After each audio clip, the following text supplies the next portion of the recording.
Start. Madam, the railway minister has again come before the house with his appropriation bill.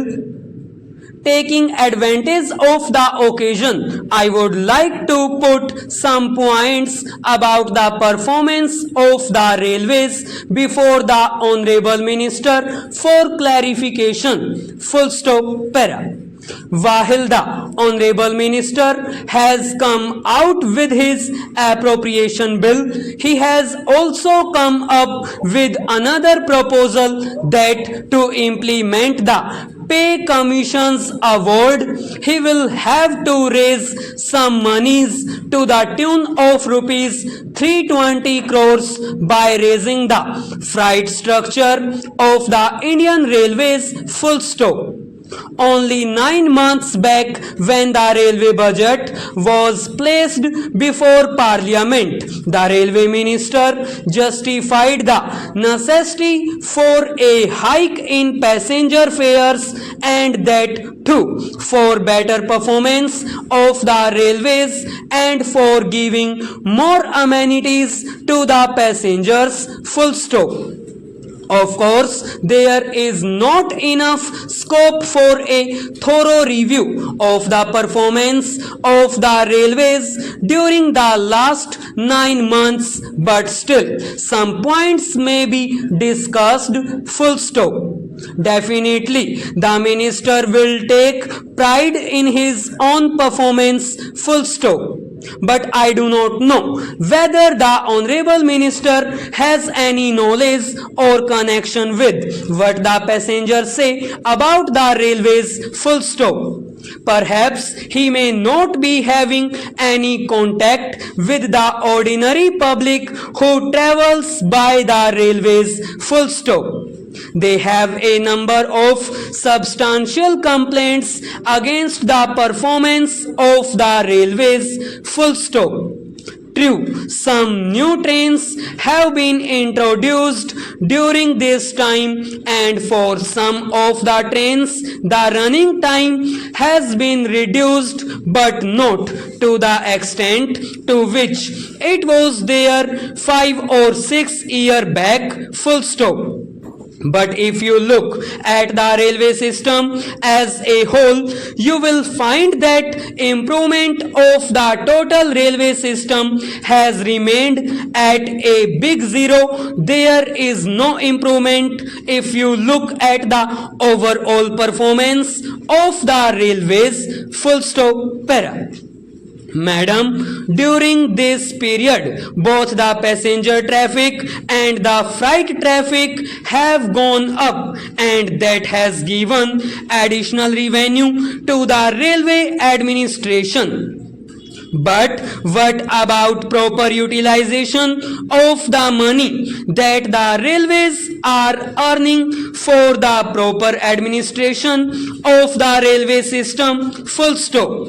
Now, on the one hand, the railway minister has come up with a proposal for a hike in the freight structure, and on the other, the railway ministry has decided to set up a railway finance corporation to raise rupees 250 crores because of inadequacy of budgetary support for the Indian Railways. Full stop. During the third 5-year plan, 16% of the national plan was allocated for the railways. Then it started reducing. In the 6th plan, it came down to 5%, and in the 7th plan, it is expected to be 6%. It means the allocation for the railways, which is the biggest public utility service in our country, is a very small fraction of the total outlay available in our plans. Who is responsible for this? Are the public to suffer for this, and will the government every year come up with proposals for raising passenger fares or the freight structure? Only 9 months back, they came up with a proposal and raised the passenger fares. Now they are raising the freight structure. This is putting additional burden on the people as a whole. What will be the effect on the economy in general if these rupees 320 crores are collected through this hike in the freight structure? It will have a disastrous effect on the total economy that will lead to serious inflation. If we go in for a rise in the administered prices by raising the freight structure, they say it may lessen the burden on the people or minimize the burden on the people.